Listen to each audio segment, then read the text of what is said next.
सर्वनाम की दुनिया में आपका स्वागत है। नमस्ते दोस्तों, क्या आपने कभी सोचा है कि हमारी भाषा में कुछ शब्द ऐसे भी होते हैं जो बार बार प्रयोग होने वाले नामों को छुट्टी दिला देते हैं? जी हाँ, ये हैं हमारे सर्वनाम। आज हम इन्हीं सर्वनामों के दिलचस्प सफर पर निकलने वाले हैं। तैयार हैं आप? आज हम जानेंगे सर्वनाम क्या होते हैं, सर्वनाम के कितने प्रकार होते हैं। सर्वनाम शब्द दो शब्दों से मिलकर बना है। सर्व प्लस नाम, जिसका सीधा अर्थ है सबका नाम।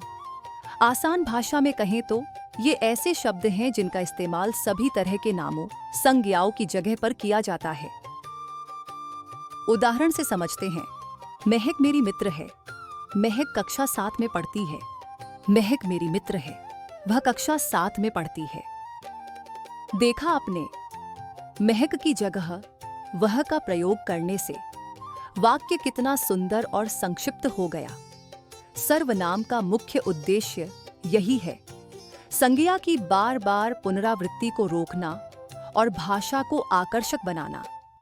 संज्ञा के स्थान पर प्रयोग होने वाले शब्दों को सर्वनाम कहते हैं, जैसे हम, वह, आप, तुम आदि। सर्वनाम में भी संज्ञा की तरह रूप परिवर्तन हो सकते हैं, लेकिन ये बदलाव वचन और कारक के कारण होते हैं, लिंग के कारण नहीं। वचन के कारण वह आ रहा है, एक वचन वे आ गए, बहुवचन। कारक के कारण हमने खाना खा लिया है, कर्ता कारक। क्या आप बता सकते हैं निम्नलिखित में से कौन सा विकल्प सर्वनाम के मुख्य उद्देश्य को सबसे सटीक रूप से बताता है? हिंदी व्याकरण में सर्वनाम के प्रमुख 6 भेद होते हैं। पुरुषवाचक सर्वनाम, निश्चयवाचक सर्वनाम, अनिश्चयवाचक सर्वनाम, संबंधवाचक सर्वनाम, प्रश्नवाचक सर्वनाम, निजवाचक सर्वनाम। क्या आप बता सकते हैं निम्नलिखित में से कौन सा सर्वनाम का प्रकार नहीं है? जिन सर्वनाम शब्दों से बोलने वाले, जिससे बात की जाए और जिसके विषय में बात की जाए उसका बोध हो, उसे पुरुषवाचक सर्वनाम कहते हैं। मैं लखनऊ जा रही हूं, तुम कहां रहती हो? पुरुषवाचक सर्वनाम 3 प्रकार के होते हैं। उत्तम पुरुषवाचक सर्वनाम, जिस सर्वनाम का प्रयोग बोलने, कहने या लिखने वाला अपने लिए करता है, उसे उत्तम पुरुषवाचक सर्वनाम कहते हैं।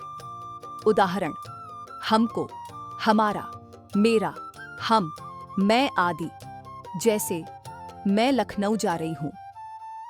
मध्यम पुरुषवाचक सर्वनाम, जिस सर्वनाम का प्रयोग बोलने वाला, श्रोता अर्थात सुनने वाले के लिए करता है, उसे मध्यम पुरुषवाचक सर्वनाम कहते हैं। उदाहरण: तुम्हारा, तुम, आप, तुम सब लोग, आपको आदि। जैसे तुम कहां रहती हो। अन्य पुरुषवाचक सर्वनाम, जिस सर्वनाम का प्रयोग वक्ता या श्रोता किसी अन्य पुरुष के लिए करता है, उसे अन्य पुरुषवाचक सर्वनाम कहते हैं। उदाहरण: उन्होंने, वह, उसका, वे, ये आदि। जैसे आज वह बहुत प्रसन्न है। क्या आप बता सकते हैं निम्नलिखित में से कौन सा वाक्य मध्यम पुरुषवाचक सर्वनाम का उदाहरण है? निश्चयवाचक सर्वनाम, किसी निश्चित व्यक्ति, वस्तु आदि की ओर संकेत करने वाले सर्वनाम निश्चयवाचक सर्वनाम कहलाते हैं। उदाहरण: यह, वे, वह, ये आदि। यह पुस्तक प्रिया की है। निश्चित पुस्तक की ओर संकेत। वे मेरे पिताजी हैं। निश्चित व्यक्ति की ओर संकेत। अनिश्चयवाचक सर्वनाम, जिस सर्वनाम से किसी निश्चित व्यक्ति, प्राणी या वस्तु आदि का बोध नहीं होता, उसे अनिश्चयवाचक सर्वनाम कहते हैं। उदाहरण: कोई, कुछ, कहीं, किसी आदि। शरबत में कुछ पड़ा है। क्या पड़ा है निश्चित नहीं। दरवाजे पर कोई है।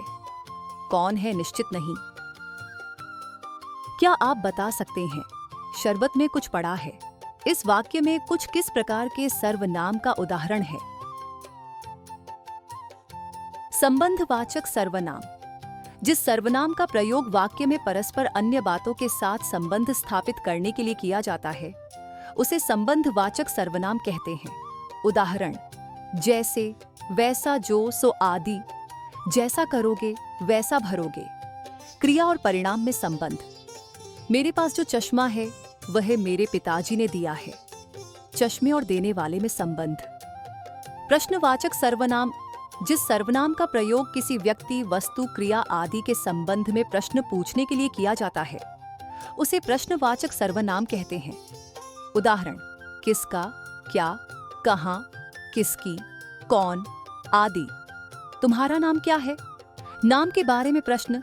बाहर घूमने कौन चलेगा? व्यक्ति के बारे में प्रश्न। निजवाचक सर्वनाम। जिस सर्वनाम का प्रयोग अपने या स्वयं के लिए किया जाता है तथा जो अपनेपन का बोध कराते हैं उन्हें निजवाचक सर्वनाम कहते हैं। उदाहरण: खुद, स्वयं, आप आदि। मैं अपना काम स्वयं कर लूंगी। अपने आप काम करना। वह अपने आप चली गई। खुद ही चली जाना। क्या आप बता सकते हैं जो मेहनत करेगा सो सफल होगा? इस वाक्य में जो और सो किस प्रकार के सर्वनाम के उदाहरण हैं?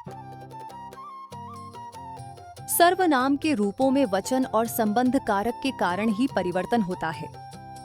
पुरुषवाचक, उत्तम पुरुष मैं। पुरुषवाचक, मध्यम पुरुष तू। पुरुषवाचक अन्य पुरुष वह। निश्चयवाचक सर्वनाम। अनिश्चयवाचक सर्वनाम की रूप रचना। कोई। दाल में कुछ काला है। रेखांकित शब्द में कौन सा सर्वनाम है? संबंधवाचक सर्वनाम की रूप रचना। जो। प्रश्नवाचक सर्वनाम की रूप रचना। कौन। जैसा करोगे वैसा भरोगे। रेखांकित में कौन सा सर्वनाम है? तो बच्चों, देखा आपने कैसे ये छोटे छोटे सर्वनाम हमारी भाषा को कितना शक्तिशाली और सुंदर बना देते हैं।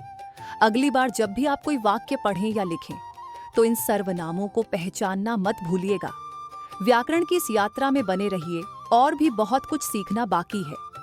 मिलते हैं अगले पाठ में, तब तक अभ्यास करते रहिए। धन्यवाद।